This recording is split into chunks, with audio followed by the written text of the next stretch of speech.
dia, pessoal! Mais uma vez a gente aqui ao vivo para conversar com vocês sobre um assunto bacana. Hoje nós estamos aqui do Confeb, diretamente da Febracorp University, aqui na Vila Olímpia, em São Paulo. Um frio hoje por aqui, mas estamos aqui para conversar com vocês. Meu nome é Jade, eu vou estar aqui com vocês o tempo todo. Vamos bater um papo, vamos conversar bastante durante esse webinar. Para isso, a gente tem um local específico onde vocês podem mandar todas as suas dúvidas, tá? Fiquem à vontade, a dinâmica é essa. A gente quer passar um conteúdo bacana, mas quer trocar ideias com vocês também. Então, vou estar disponível, vou estar aqui com o professor e a gente vai chamando as perguntas, a gente vai conversando e vai fazendo essa dinâmica ficar bem legal durante essa uma horinha aí de webinar que nós vamos fazer. Bom, eu quero apresentar para vocês hoje o nosso professor que estará ministrando, né, esse webinar junto aqui comigo. É o professor Caio. Vou comentar um pouquinho para vocês do currículo dele, tá, gente? Ele é gerente comercial e de inteligência de mercado. Ele é economista, empresário e professor aqui da Febracorp University. Hoje ele coordena um grupo de práticas de inteligência de mercado chamado GPIM. Ele é fundador e coproprietário da incorporadora MHM Desenvolvimento Imobiliário. E entre todas as suas especialidades aí se destacam o geomarketing, análise de estatística e de concorrência. Caio, seja bem-vindo. Vem para cá. Obrigado, Jade. Bom dia, tudo bom? Tudo muito bem? Frio por aí? Frio aqui em São Paulo, bom dia demais. Vamos lá, mas vamos começar aquecido já no nosso webinar. Vamos sim, vamos começar aquecido. Legal. Bom, então, mais uma vez, bom dia aos presentes, né? Esse é o nosso webinar de planejamento de demanda, onde explorarei aí com você e com os demais 3 passos para melhorar a assertividade do planejamento de demanda. Então, é um mindset, vamos trabalhar uma forma de pensar hoje, ok? Então, bem-vindos, dou início aqui. Vamos lá, vamos direto para um quiz já? Vamos conhecer um pouquinho da opinião do pessoal aí? Vamos sim. Vamos lá, pessoal, eu vou abrir um quiz na tela agora para vocês e vocês vão assinalando para mim aí qual que é a alternativa que vocês acham mais coerente, tá? Vamos lá. Qual que é a nossa pergunta de hoje? Como colher informações para tomada de decisão? Então, são 5 alternativas para vocês. Como que você vai fazer? Perguntar para quem tem maior influência na empresa, perguntar a quem tem melhor experiência no assunto, rodar uma pesquisa de opinião para ponderá-la, colocar especialistas ali, ó, no cara a cara para um debate ou nenhuma das anteriores? Então estou muito interessado em saber o que o pessoal está pensando aí, até para a gente começar. Vamos lá, pessoal, olha, já está rodando aqui, ó, já tem uma maior tendência. Vamos lá, gente, respondam, porque aí assim que todos responderem, eu vou fechar esse quiz e a gente vai, o professor Caio vai comentar um pouquinho a respeito dessa pergunta. Vamos lá. Ó, eu só vou fechar esse quiz quando 80% tiver respondido, hein? Pelo menos. Vamos lá, pessoal. Pessoal, cliquem lá. Vamos colocando a alternativa. Olha lá, Caio, a tendência, ó, tá subindo e descendo. Vamos ver o que o pessoal tem para falar pra gente aí. Surpreendente resultado, hein? Vamos ver. Olha lá, vamos rodar mais um pouquinho. Só faltam mais alguns? Só mais alguns. Vamos lá, a gente tem mais de 100 pessoas. Eu quero todo mundo respondendo, hein? Fechou. Bom, vamos lá. Ótimo. Ó, nós temos né? Um empate técnico ali, vamos dizer. Quase um empate técnico. Vamos lá. O pessoal, a maior parte das pessoas, 47% na verdade, falaram que eles devem perguntar quem tem melhor experiência no assunto. Uhum. E aí, em segundo lugar, rodar uma pesquisa de opinião. O que você acha, Caio? O que você tem para acrescentar aí para gente? Primeiramente, eu queria elogiar, gostei muito da distribuição do pessoal. E é claro que uma resposta que ela é determinística, né? Eu só posso dizer uma coisa dentre essas 5. Entendo que os especialistas aí, tanto da área financeira, fiscais, tributários, ou de outros mercados, como é o meu caso imobiliário, gostam de tomar decisão pensando em coisas mais holísticas, né? Vou combinar uma série de fatores. Mas a resposta fundamental aí, ó, quem tem melhor experiência no assunto. Isso é muito, muito útil para quando você não tem uma base de dados bem organizada. Não tem uma base de dados bem organizada, não tenho uma estruturação, uma biblioteca preparada para as minhas fundamentais e perguntas chaves. Aí eu pergunto para quem tem melhor experiência. Por outro lado, tem um viés muito forte de perguntar para quem tem mais experiência, que é o olhar para o passado. Às vezes, compensa sim rodar uma pesquisa de opinião junto a especialistas e tentar ponderar a opinião de cada um, não só quem mais tem experiência, aquele acumulado, mas especialistas, gente que tem técnica, né? Então estamos falando aqui um pouco de conhecimento tácito e conhecimento expresso. Expresso é aquele que está já colocado num livro, já é pacificado na literatura, já tem publicações. Esse é o expresso. E o tácito é aquele que foi acumulado no DNA, no sangue da empresa, nos funcionários mais antigos. Isso aí é experiência, né? Cabe ele dizer que, interessante, ninguém ter respondido o primeiro, que é quem tem maior influência, mas sempre, pessoal, sempre quando for uma tomada de decisão, vale a pena se resguardar politicamente, isso dentro da empresa, tá? Seja financeiro, seja venda, seja supply, comercial, RH, tem aí um respaldo, um sponsor para sua tomada de decisão. É a essência da empresa, né? Exatamente. Não só por uma questão política, mas também por uma questão de alinhamento. Muitas vezes a tomada de decisão, se ela for tomada dentro de um cubículo que não é empresa, numa escala maior, só o cubículo daquela área, ela pode não estar completamente ligada aos princípios essenciais da empresa. Missão, visão e valores. Então vale a pena sim tentar relacionar com mais gente. A resposta correta para essa pergunta, seria a combinação ponderada. E lá na frente, se ninguém perguntar, eu vou falar de um modelo chamado Delphi. Tá? A forma Delphi de perguntar, ela resolve todos esses problemas aí da tomada de decisão quando eu não tenho uma biblioteca previamente preparada para resolver os meus problemas. Legal? Legal, vamos lá, Caio. Vamos avançar então. Bacana. Então vamos seguir aqui no meu slide. Estou só com o meu mouse travadinho ali, mas eu acho que eu já consigo seguir um segundinho para vocês aqui, meus queridos. E aí, pessoal, eu prometo que falo do Delphi para vocês hoje. É isso aí, fiquem à vontade, tá? Vamos começar já com as perguntas. Assim que o professor Caio for dando segmento nessa aula, fiquem à vontade, vamos colaborar, vamos trazer informação, vamos compartilhar, né? A ideia é essa, que vocês compartilhem conosco um pouquinho do conteúdo aí de vocês da empresa e a gente possa colaborar aí com todo o conhecimento. Exatamente, pessoal. Entendam aí, a gente tem mais de 100 inscritos, como colocou a Jade aqui para nós. É como se vocês estivessem agora num momento aí de um seminário, né? Estamos num webinar, que não deixa de ser um seminário online, então vocês têm a oportunidade aí de ver novos viés e aproveitar aqui a presença dos professores da experiência da Universidade Febracorp. Exatamente. Nesse sentido, então, começo apenas um parênteses para esses 3 passos que é a nossa promessa para a assertividade no planejamento de demanda, que é a composição aí do conceito de projeção de venda. Ele compõe, então, o planejamento de uma forma maior e tem a ver com o volume de pedidos que você tem de faturas ou pedidos para um determinado período. A projeção da demanda, ela possibilita que você gerencie de forma mais eficiente a empresa, economize excesso de estoque, aumente seus lucros e, principalmente, sirva ao seu cliente de um modo melhor. Servir o seu cliente de modo melhor é a garantia de um cliente que vai ter maior fidelização. Tá? Você pode sentir isso também por uma coleta como um NPS, Jade. Isso é bem possível. Legal. Uhum. Essa é a definição aí de projeção de vendas. Só que essa projeção de vendas, senhores, pode ser feita em 3 níveis diferentes. O primeiro nível aí está nesse quadro esquerdo que vocês estão vendo. Projeção de curto prazo.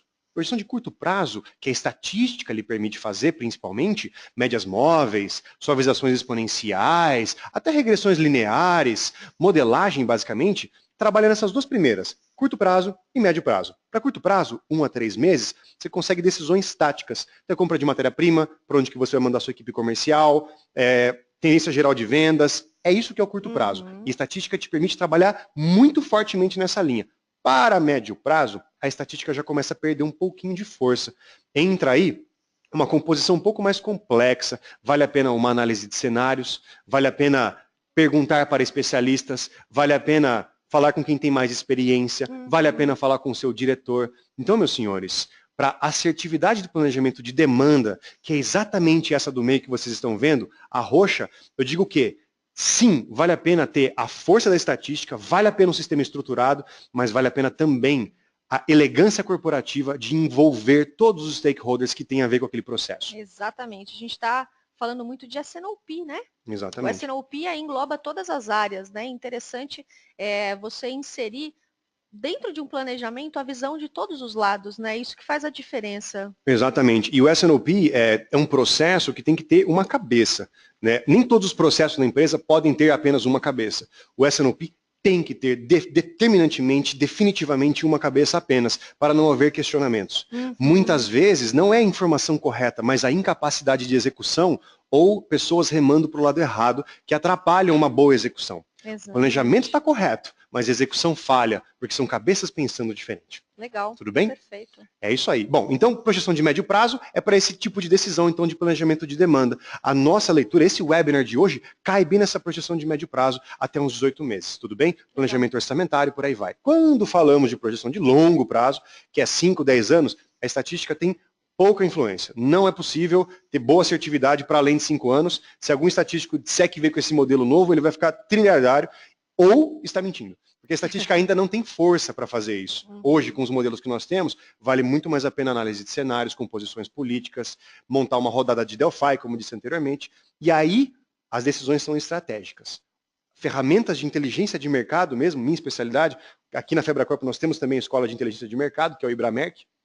A gente ensina a trabalhar com essas ferramentas para planejamento estratégico. Então esse webinar vai focar agora no nosso médio prazo, Jade. Qualquer área, né? Ela tá super receptiva às ferramentas, né? Não é necessariamente somente uma pessoa que está inserida diretamente na inteligência que pode utilizar dessas ferramentas, né? Com Acho que a certeza. nossa cultura aqui é sempre essa, disseminar inteligência, disseminar estratégia. Exato. E essa disseminação, acho que a palavra da disseminação já carrega já essa responsabilidade, que não é só de IM, inteligência de mercado, é do financeiro, é de compras, é de supply, que é o quê? É a inteligência ser coletiva. A empresa inteligente é a empresa que sabe trocar informação e sabe quem é o responsável por cada chapéu.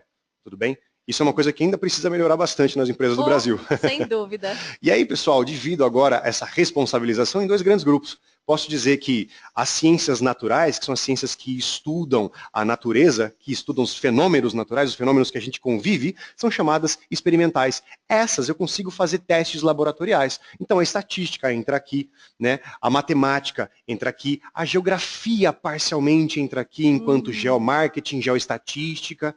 E daí do outro lado, quando a previsão é muito mais complexa para os médios e longos prazos, quando os números começam a falhar, eu preciso olhar para as ciências humanas, ciências sociais, onde a experimentação é muito mais difícil, por não haver um laboratório. Não há um laboratório onde eu posso testar como uma população reage, ou como um sistema de produção dentro do S&OP reage frente a um problema novo, nunca antes visto. Então, daqui em diante, vamos dar uma olhadinha para essas ciências mais humanas, tá? Para esse médio prazo, porque a estatística já está resolvida. Com né? certeza. Então, avancemos. Vamos lá, então, Caio, agora eu quero puxar o pessoal um pouquinho para a Febracorp University, conversar um pouquinho com eles. Tudo que a gente vai falar hoje nesse webinar está linkado diretamente ao nosso próximo workshop, tá? Sem dúvida, vocês vão gostar muito desse programa. É um programa que vai te fazer aprender como o financeiro ele pode promover o aumento da rentabilidade. Como? Através das melhorias de processos chaves de operação de negócios, que é o que a gente está falando diretamente do planejamento. Então, vale a pena para você que está na área, né? Hoje, nós sabemos aqui na Febracorp, a gente trabalha incisivamente na prática de mercado, em saber hoje qual que é o pontinho que vai fazer a diferença na sua empresa, o que vai te trazer de mais benefícios. A gente sabe que rentabilidade, né? Custos, redução de custos, hoje é a palavra-chave de uma área bem-sucedida, de uma empresa sadia. Então, por isso que a gente traz o curso de rentabilidade, a gente chama ele de Rentabilidade 505. Vou falar alguns pontinhos que a gente vai discutir nesse curso, que seria melhorar a assertividade do planejamento de demanda, é algo que a gente vai discutir hoje aqui nesse webinar. Como melhorar a rentabilidade com equilíbrio correto entre preço e demanda. Então, a gente vai falar um pouquinho do planejamento para chegar nessa conclusão final. Vamos também otimizar a composição de custos dos seus produtos e serviços. Enfim, no final do curso tem um case prático, a gente senta, vai colocar na prática tudo aquilo que foi discutido em sala de aula. Então é muito legal. Gente, esse curso acontece em 2 datas aqui em São Paulo. Então você que é do Sul, eu já vi que tem gente do Sul, tem gente lá de Minas, gente lá de Salvador. Venham todos aqui para São Paulo, são 2 dias, tá? Das 8h30 da manhã até as 18. Vocês veem aí que vai acontecer no mês de setembro, né? No mês de setembro, dia 13 e 14, e depois no mês de novembro tem mais uma data para esse curso, nos dias 9 9 e 10. É um curso de 16 horas que vale super a pena. Você que é da área, né, Caio? Eu acho que tem muita coisa para a gente contribuir e você sai daqui com a mente aberta. Traz aí opiniões de pessoas de áreas, né, de competências diferentes, que vão trazer opiniões diferentes. E aí você sai da caixa. Visão holística. E traz, né, tudo que você pode absorver das outras pessoas e do professor que vai estar à disposição para vocês, tá? Pessoal, eu vou lançar agora um quiz para vocês, onde eu vou perguntar se vocês têm interesse em receber essas informações, tá? Manda para mim, a gente bate um papo, você manda aqui o seu interesse e eu vou responder diretamente para você essa intenção aí de participar do nosso curso. Então, responde para mim, mandem as suas opiniões, né, se tem interesse, e aí no final do webinar a gente já vai captar o e-mail de vocês e já vai lançar todas as informações a respeito desse curso. Vou passar para vocês aqui no chat o link direto para a página desse curso. Se você já tiver curiosidade, já dá um pulo lá, já entende um pouquinho mais como é que funciona esse curso, e aí a gente vai conversando. Vou lançar um código de desconto especial para quem está no nosso webinar de 10%. Então, você vai ter um código que eu vou lançar aqui no chat para vocês, aí é só você colocar e receber esses 10% aí de estar ouvindo a gente, de estar conosco nessa manhã. Legal, muito interessante, legal? Jade. Legal, gostei muito desse um dos tópicos que você puxou aí, que é a melhora da rentabilidade com equilíbrio correto entre o preço, né, e a demanda. Essa visão de oferta e demanda, ela está totalmente em voga, e não só por questão de tempo de crise, né? A última mesa que eu moderei, foi agora mês passado, num seminário da DIT, a história de acertar oferta e demanda no meu mercado, que é o mercado imobiliário, onde eu tenho a minha incorporadora, isso está muito em voga. Então, o financeiro, enquanto suplantando as decisões de caráter financeiro, precisa trabalhar junto com a equipe comercial para essa adequação de oferta e demanda. Isso em todos os mercados. O mercado imobiliário pode falar de crise assim de boca cheia, né? Mas fundamentalmente é interessante encontrar-se o lapso. Onde é que está as oportunidades não ganhas e onde é que eu posso mexer no meu preço, aumentar minha rentabilidade, né? Rentabilidade 505. Tá aí, tá no nome. Vamos lá. Legal, excelente. Bom, então nesse sentido, senhores, trago aqui na tela já os 3 pilares desse webinar de hoje. Como é que eu melhoro a minha assertividade do planejamento de demanda? Fazendo essas 3 coisas, senhores. Erros do passado, sistematização adequada e um piloto com sinais que influenciam a demanda. Vou explodir, estourar, explicar cada um desses, fragmentar esses pontos um a um, para vocês entenderem. Mas o que precisa ser feito é olhar para esses 3 pilares. Não posso ignorar, e muito mais do que não ignorar, eu tenho que estudar os meus erros no passado. Eu tenho que querer me envergonhar, afundar na piscina da vergonha, do erro. Preciso fazer isso, estudar o erro, ok? Segundo, preciso sistematizar minha tomada de decisão. O processo decisório, geralmente, ele é imbuído de diversas opiniões com pesos políticos e de conhecimento diferentes, e o resultado é que a gente acaba dando peso, às vezes, para as informações que vão chegando na nossa coleta, para o que chegou com uma pessoa que sabia mais, então eu dou um pouco mais de peso para o que aquela pessoa fala, ou a quantidade de vezes que eu li aquela informação. Me parece que ela está bombando, e não necessariamente, pode ser que eu tenha lido mais vezes do que de fato ela apareceu no mercado. Então, esse tipo de coisa, essa sistematização adequada das informações precisa ocorrer. E por último, o seu sistema tem que ter um piloto que saiba receber sinais de fora do seu sistema, que influenciarão a sua demanda. Essas 3 coisas são fundamentais, sem isso não há como melhorar a assertividade do planejamento. Vamos lá. Vamos lá, então. Primeiramente, falando aí do mais doído, dos nossos erros do passado. Aí tá a cara aí de um cidadão que tá careca, incomodadíssimo com seus erros no passado aí, de não ter acertado no alvo. Bom, fundamentalmente, a otimização vem da organização e estudo dos erros, estruturar os erros. Tudo aquilo que eu não meço, eu não tenho como ter referência para melhorar. Então, todos os erros de planejamento de demanda que eu cometi, vale a pena olhar um a um. Qual que é o problema? É o meu sistema, que ele é um sistema de médias móveis, que não está bem ajustado? Ou não é um problema estatístico, é um problema de variáveis? Eu estou olhando as variáveis corretas? Quanto que eu estou errando? Essa quantidade de erro é aceitável? Será que eu posso conviver com essa quantidade de erro? Então, de fato, é mergulhar na piscina da vergonha. Isso é muito importante. E 2, os erros têm que ser interpretados o tempo todo, qual é a origem, colocados em controle dentro de governança da informação. Cansei de ver em diversas áreas, diversos alunos aqui da FebraCorp, em consultoria, ou esconder o erro. Pegar um relatório, mudar o número que foi publicado naquele mês anterior para passar a próxima publicação. Minha série histórica muda. Ah, por que você fez esse ajuste? Ah, porque esse ajuste aqui ele está mais adequado do que de fato aconteceu. Para.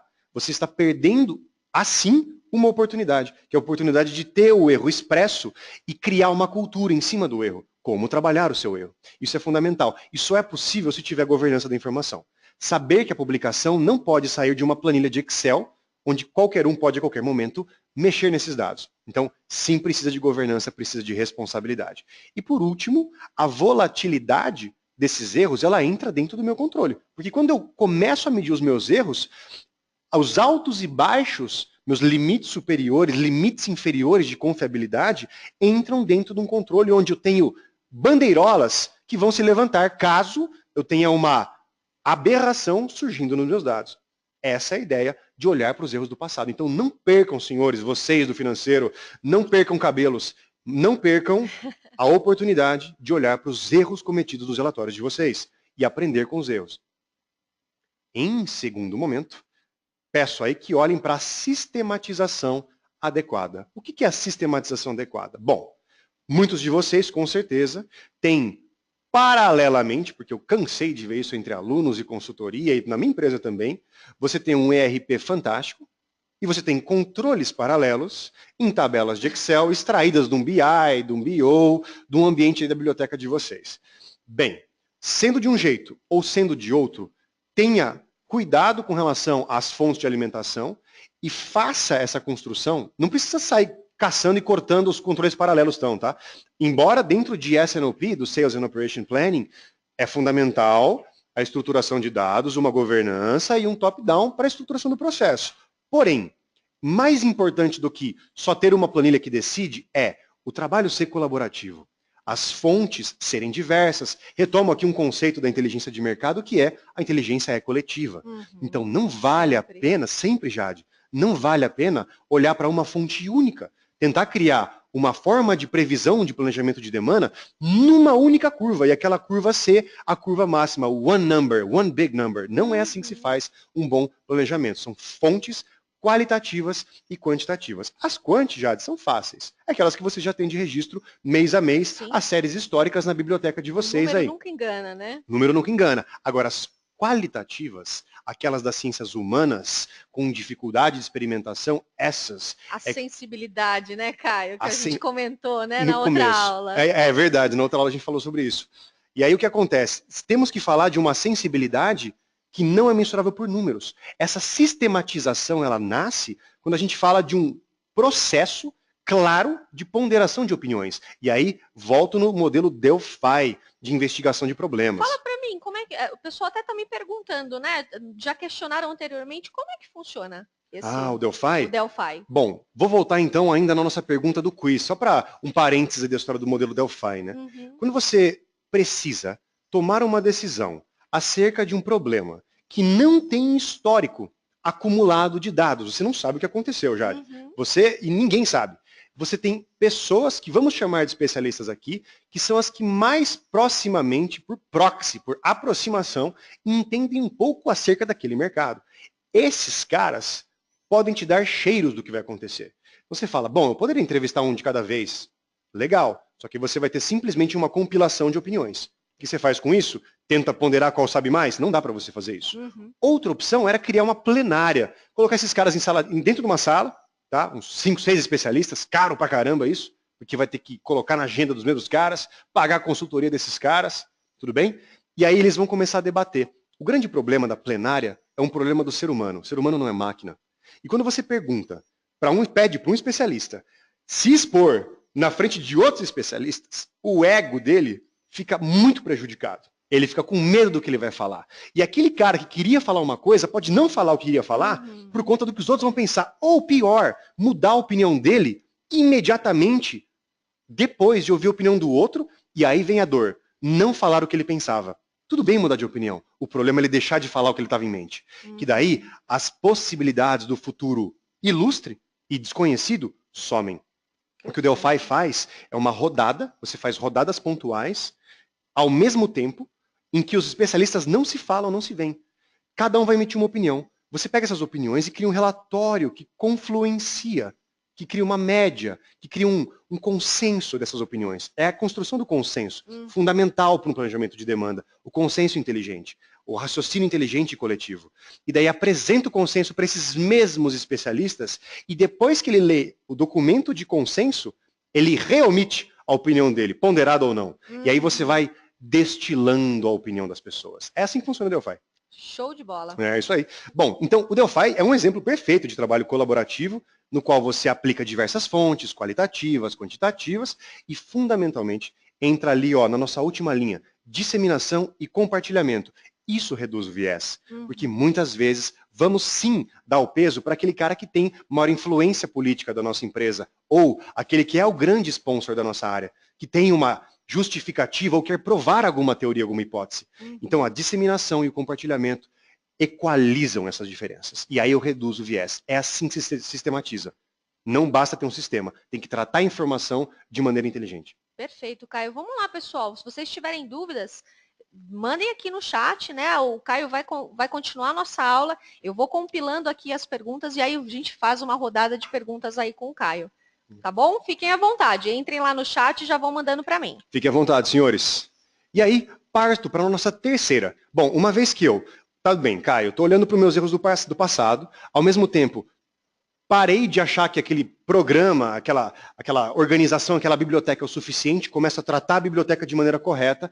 Qual que é o último passo? O último passo é criar um piloto. O que é um projeto piloto? É um projeto menor, que lida só com uma parte dos dados que eu tenho, tudo bem? Então não vai pegar toda a forma de tomada de decisão da sua área financeira e mudar. Não é isso. É pegar algum caso e tratar de maneira diferente. E esse algum caso ir testando coisas novas. Esse é o conceito de piloto. Então eu monto meu piloto e vou colocando inputs novos que não estão tradicionalmente, ortodoxamente, já incrustados, pacificados dentro do processo decisório da minha empresa. Eu começo a testar o novo. Eu tenho um piloto que constantemente vai testando o novo. Que novo é esse? Os sinais de mercado. Tenho diversos canais que eu tenho certeza que nós, do comercial, vocês do financeiro, nem sempre olham.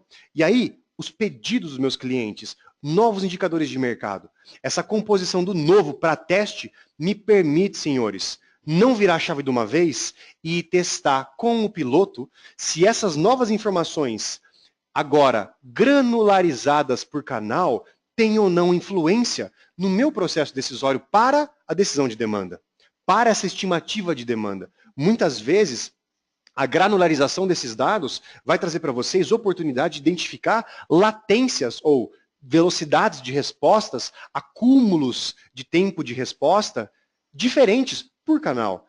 Só tem um jeito de descobrir se isso é possível, criando o piloto. Então o piloto é sim o nosso terceiro pilar, muito importante. Então esse controle de latência, esse tempo, ele encontra a melhor média móvel, por exemplo, esse MM é a nossa média móvel de um sistema estatístico, com o menor erro médio quadrático, que é o EQM.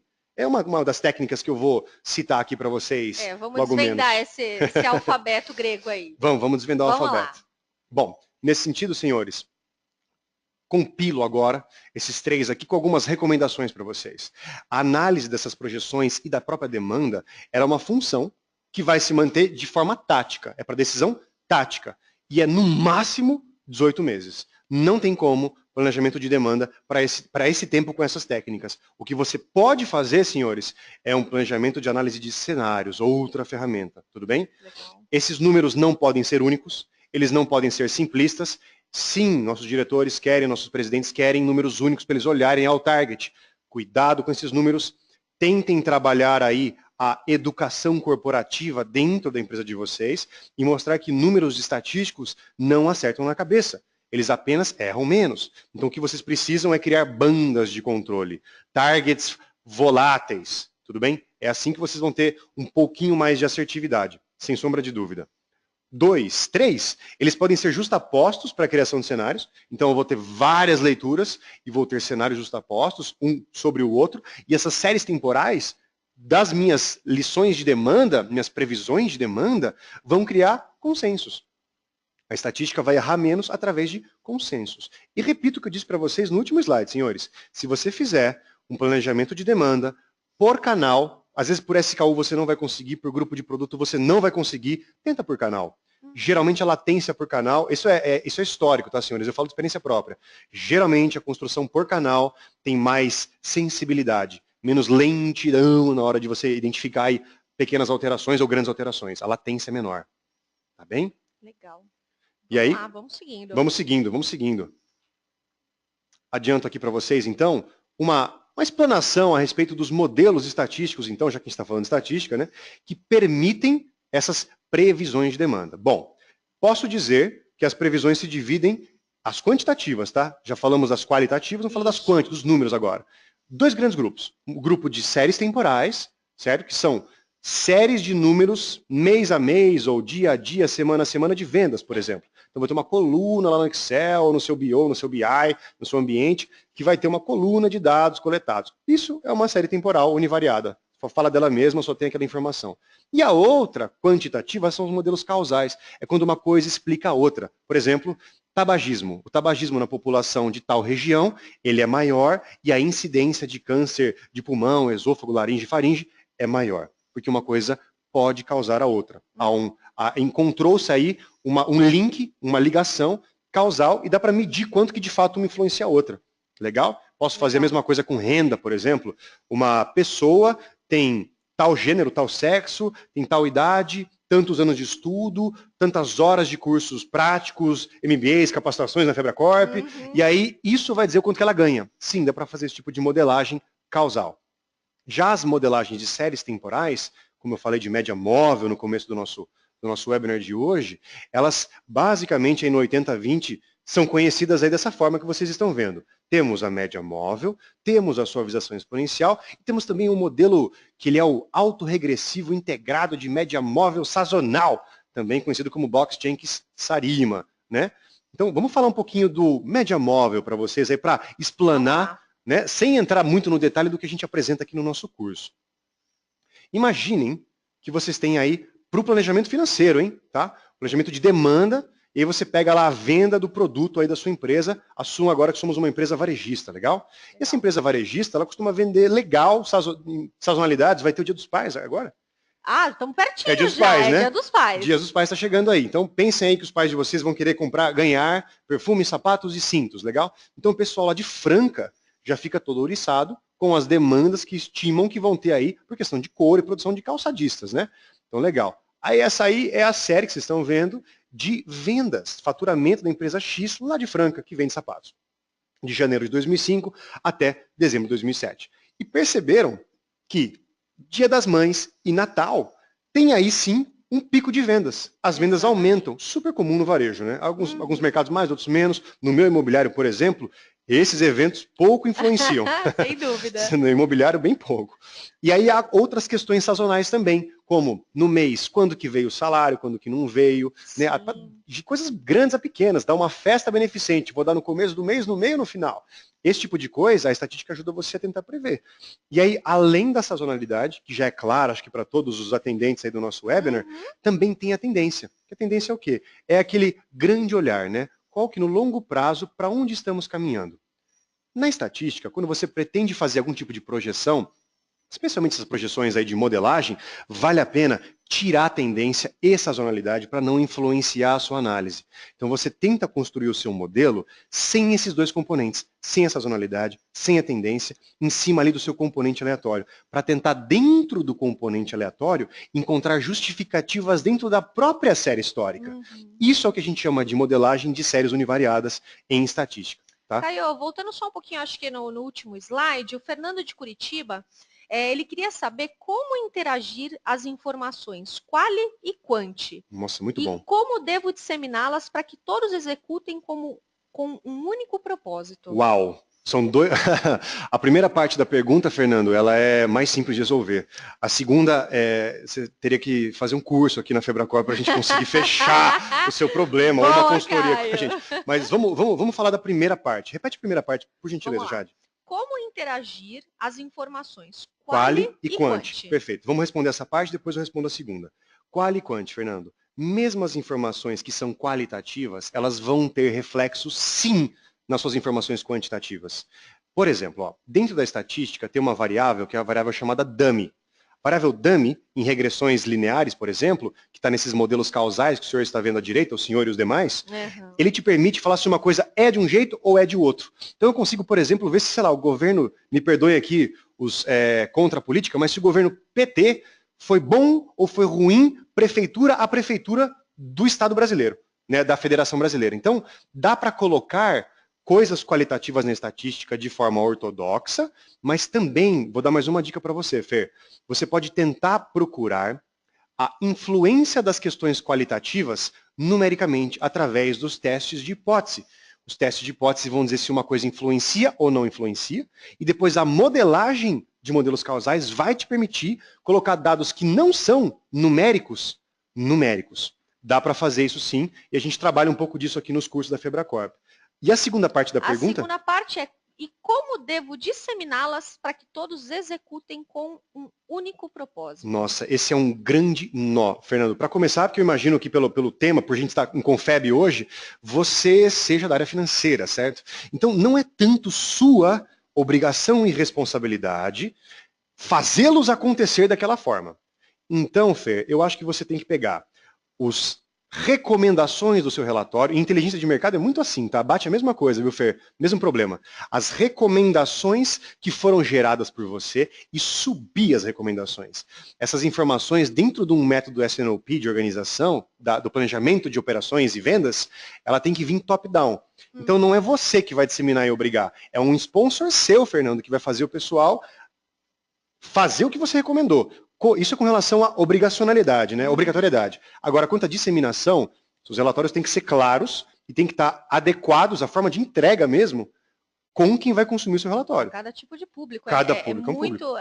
Acho que é o mais difícil, né? Você adequar uma mesma visão a visões diferentes. É tão né? difícil, Jade, tão difícil que não vale a pena dizer que a gente vai adequar. Vale a pena criar entregáveis diferentes, grupo a grupo. Então, vai ter grupo, por exemplo, equipe comercial, Fernando e demais. Se você lida com equipe comercial, esquece mandar um relatório. Cara, esses caras são muito mais sinestésicos, eles precisam do contato, é muito mais emotivo, então tem que ter envolvimento, tem que ter presença. Se eu estou falando de diretor, se é diretor regional de operações, cara, esse cara já quer o Excel, porque ele quer investigar para ver se ele tá, onde que ele está errando. Então, cada grupo precisa sim do seu entregável à sua forma. Então, são duas coisas que você precisa fazer. Sobe, não é você que vai fazer a execução, não tem como, quem vai mandar acontecer é outra pessoa. E 2, adequa a cada um do seu grupo. Legal? Legal. Caio, vamos lá, temos mais uma pergunta aqui da Gabriela do Rio de Janeiro. Ela quer saber, além do Delphi, quais técnicas de coleta devo utilizar para alimentar esse planejamento de demanda? Bom, vamos lá. Essa é uma pergunta que ela é bem ampla. Vamos dividir, Gabi, do Rio de Janeiro, vamos dividir da seguinte forma. Qualitativo e quantitativo, tal qual estava lá no nosso começo da apresentação. Se for falar de quantitativo, eu vou coletar basicamente todas as séries históricas que eu consegui e são influentes para o meu negócio. Tá? Então vale a pena você conversar com a equipe comercial, alguém que entenda da sua empresa, sabe quais são as variáveis que realmente influenciam o seu negócio e montar uma estruturação, uma biblioteca de coleta. Então vou dar algumas para você pegar. Não sei qual que é a sua empresa, tá, Gabi? Aliás, se você quiser até escrever, Gabi, ó, minha empresa é tal, eu sou de tal segmento. Você vai me ajudar a responder a sua pergunta de maneira melhor. Mas você pode entrar, por exemplo, no Banco Central, você pode entrar no Cadastro Geral de Empregados e Desempregados, que é o CAGED do Ministério do Trabalho, você pode entrar dentro do IPEA Data, que é o Instituto de Pesquisa Aplicada e Economia, você pode entrar, enfim, você pode entrar na SUSEP, que é a Superintendência de Seguros, você pode entrar atrás de qualquer opção que você tiver de dados de séries univariadas para montar. Aqui, ela me respondeu, a Gabriela é do Magazine Luiza. Ah, Gabi, então você está falando de varejo, a gente está falando de varejo de consumidor, tudo que é publicado, que tem a ver, que toca o consumidor, para você é importante. Então vamos falar de um número, por exemplo, que você tem que medir. M1, vou falar enquanto economista agora.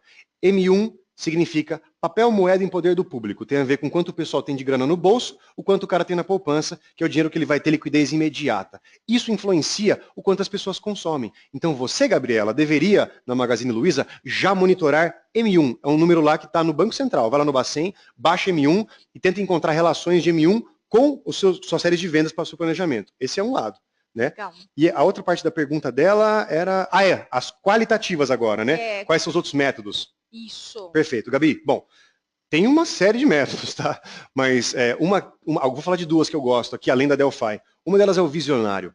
Toda empresa tem que ter um visionário. E o Magazine Luiza tem a Luiza, que é uma visionária. Né? A gente sabe que, como por exemplo, na De Pascoal tem o Luiz Norberto Pascoal, na Magazine Luiza tem a Luiza, né? Diversas empresas têm o seu grande visionário. Então, entender e tentar quantificar a forma de leitura da Luiza, no caso do Magazine Luiza, vai ser interessante para você tentar quantificar, porque de fato ela é uma pessoa que é um pouco mais iluminada do que a nossa média de réis mortais. Vale a pena sim, só que estruturado e quantificado, porque ela não é um grande guru, não sabe tudo, assim como nós não sabemos tudo. Então, a ideia é, valorize a informação dela, só que saiba o quanto você está valorizando, pondere a informação dela. Essa é uma. Então tem o visionário, né? Você pode também, por exemplo, pegar a opinião de vendedores. Eu adoro essa, acho que para você, talvez vendedores fica muito difícil porque é muito capilarizado o Magazine Luiza. Estamos falando de, nossa, nem sei quantos PDVs. Deve ter mais de 1000 PDVs no país? Responde para nós aí, Gabi, mais de 1000 PDVs no país? Sim. Sim, mais de 1000 PDVs, né? Então, beleza. Bom, não vai dar para você mandar rodar uma pesquisa, botar no SurveyMonkey e pedir para os seus vendedores, enquanto ele está atendendo ali o cara no balcão, tentando vender eletrodoméstico, respondendo. Não vai acontecer. E não vai acontecer porque eu cansei de ver, de casos de alunos meus, de empresas que eu trabalhei, de consultoria que prestamos, não tem como o cara que está atendendo o cliente parar para responder de maneira correta uma pesquisa. Então você pega o gerente, faz um treinamento geral, cria um manual de coleta de informações e estrutura e vai checando a qualidade da informação. Então, no seu caso, vai ser a opinião da equipe comercial. Faça isso, Gabi, acho que vai te ajudar. Legal, obrigada, Caio. Obrigado, vamos lá, segue o jogo. Segue o jogo, senhores, vamos seguir o jogo então. Então, vou avançar aqui, como eu tinha pedido para voltar o colega, avanço aqui para mais um e falo para vocês a minha promessa. Ó, isso aí, senhores, por exemplo, é uma série histórica de demanda, por exemplo, vamos dizer ali que seja do Magazine Luiza, tá? De venda de um SKU. Então tem um SKU lá que o Magazine Luiza vende pra caramba, vamos dizer que sejam sofás. Então tem sofás ali vendendo, série, e ali o 20 mil sofás vendidos mês. A gente vende de 20 mil sofás, 6 mil sofás, 8 mil sofás, aí veio o Dia das Mães, vendeu sofá pra caramba, aí veio o Natal, bombou de vender sofá e armário, e daí aí veio o Dia das Crianças, não vendeu sofá mais, vendeu outras coisas. E o que você faz? Você fala, puxa vida, como é que eu faço para, enquanto financeiro agora, fazer o meu planejamento para essa demanda, esse impacto que eu vou ter, e até em questão de custo de estoque. Quantos sofás que de fato eu deveria ter no estoque? Porque eu tive ali, por exemplo, ó, em janeiro, entre janeiro e abril, parece que é abril de 2008, um grande pico de vendas de sofá. Sabe Deus por quê? Não sei se teve algum grande evento de esportes, ao mesmo tempo que vendeu sofá, vendeu televisão. Copa do Mundo. Copa do Mundo. Pessoal, olhe para os seus erros. Volte no passado. Olhe para os seus erros. E daí você fala, puxa vida, será que eu tinha que ter uma banda de controle tão alta? Teria que ter realmente essa quantidade astronômica de sofás? Será que eu realmente perdi tantas vendas por não ter ou ter essa quantidade de sofás?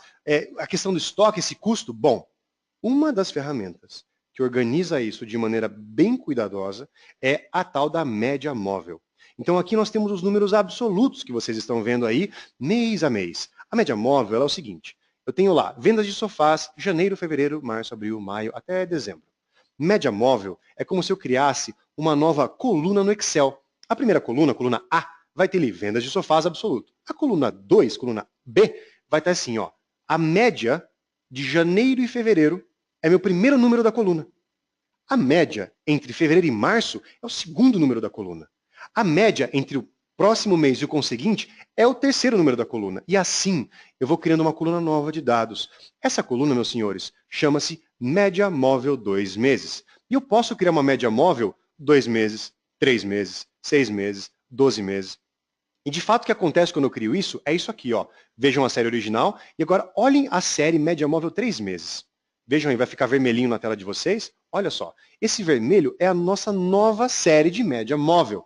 E ela é suavizada, ela diminui, não tem mais aqueles picos horrendos. Vejam só, aquele janeiro e abril ali que teve aquele grande pico, sabemos ainda não por quê, sumiu. Então, com isso, você tem uma redução desses picos, você consegue interpretar de maneira menos danosa essas grandes variações abruptas. Melhor assertividade, né? Mais assertividade. Você fala, nossa, Caio, mas eu estou fechando o olho para os picos, como que isso vai ser mais assertivo?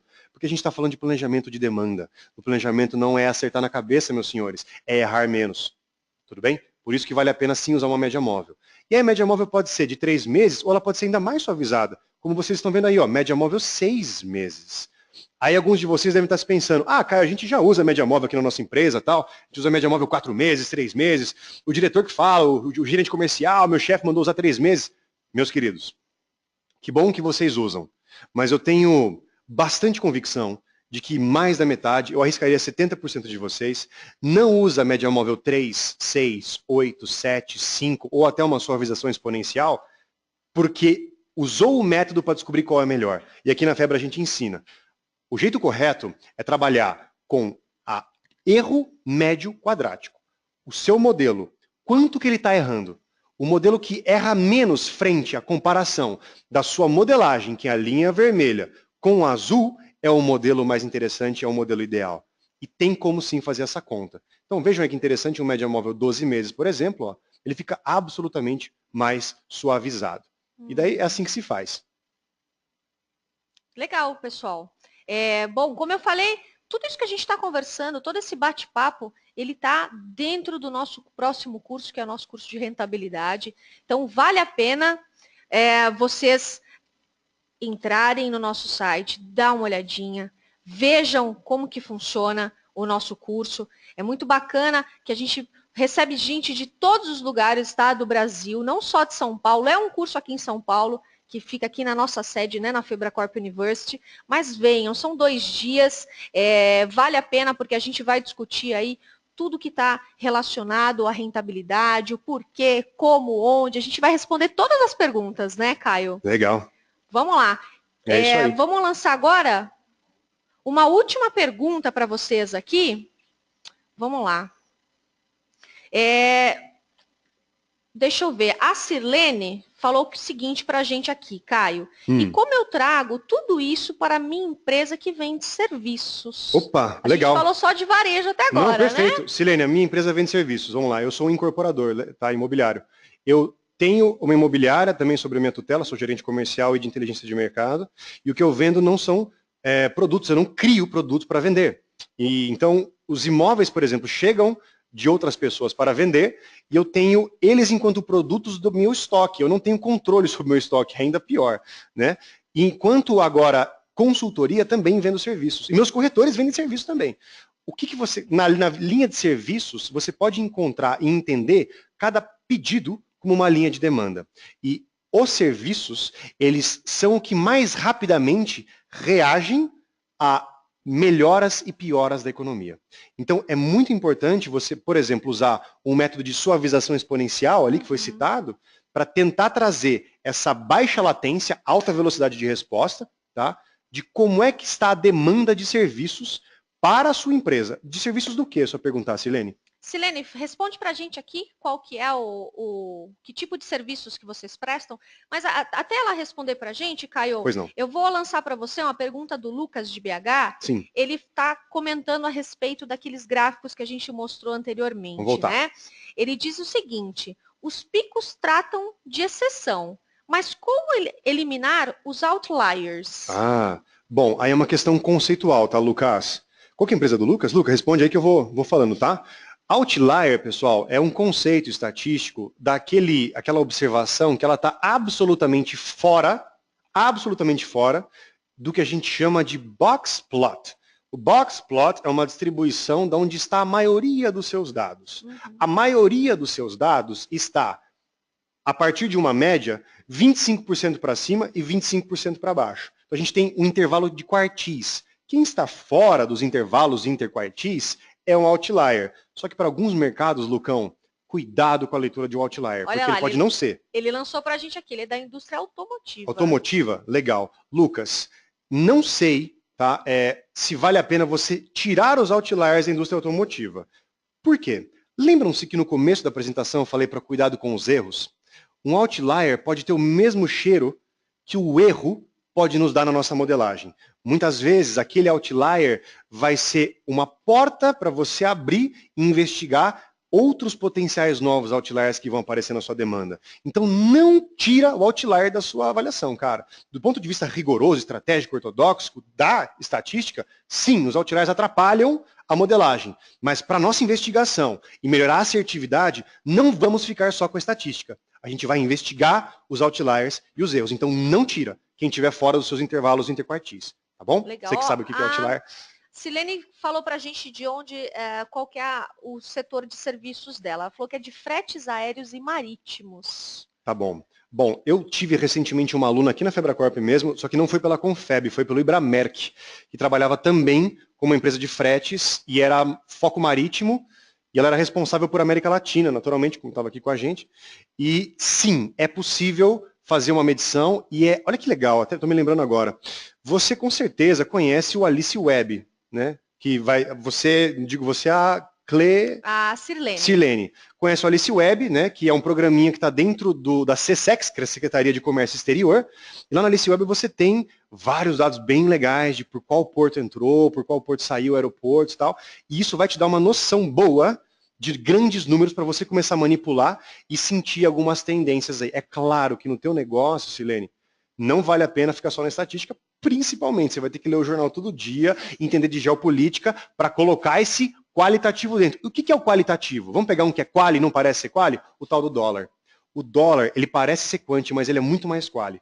Porque o dólar depende da comparação com outros mercados. Então é binário. Está mais barato ou está mais caro. Ele não é tão quantitativo quanto parece. Então vê, os mares estão ao seu favor ou contra você?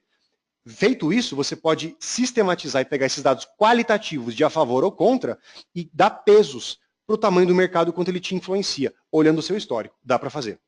Legal. Vamos lá, pode seguir. Pode seguir? Podemos. Então é isso aí, senhores. Basicamente... ela comentou só aqui, esse está matando o negócio. O Alice Web? Eu acho que o dólar, hein? O dólar está matando o seu negócio?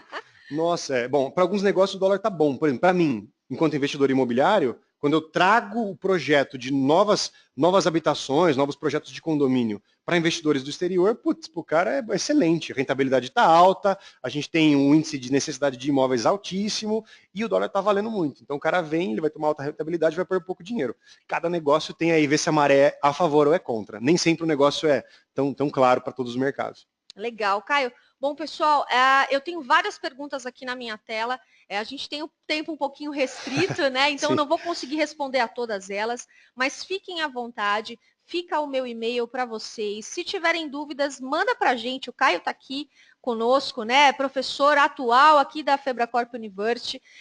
Ele fica à disposição, eu fico à disposição também. Quero convidar todos vocês para vir conhecer o nosso espaço. É uma universidade diferente, traz um conceito diferente. Sim. Vocês conseguem ver aí já pela nossa aula online, a gente tem esse tino de trazer tudo que há de novo e de uma forma não só didática, né, mas explorativa, onde a gente coloque tudo na prática. Essa é a metodologia principal da Febracorp, tá? Hoje, tudo que você aprende, a ideia é que você coloque na prática. O mercado exige isso, né? O profissional tem que ser mais dinâmico. Não adianta só estar baseado em números, não. Tem que ter a sensibilidade, tem que ter o compartilhamento de informações. Então, eu convido mais uma vez vocês todos para vir e conhecer a nossa universidade, participar desse curso de rentabilidade. O Caio vai estar conosco nesses dias também.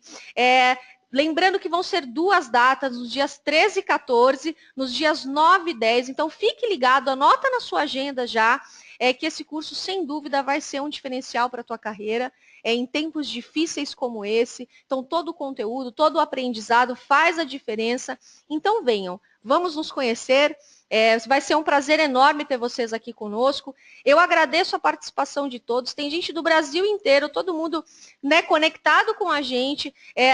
Legal falar que o pessoal colocou em projeção, em sala de reunião, trouxe a área financeira para conversar, para conhecer um pouquinho mais sobre o assunto. Então, pessoal, fiquem ligados, a gente vai vir com outros webinars, vai conversar um pouco mais sobre os assuntos atuais. E a gente se vê na próxima. Caio, muito obrigada pela participação. Obrigado, pessoal. A gente se vê na próxima. Obrigado, bom dia para vocês. Até mais. Até mais. Tchau, tchau. Tchau.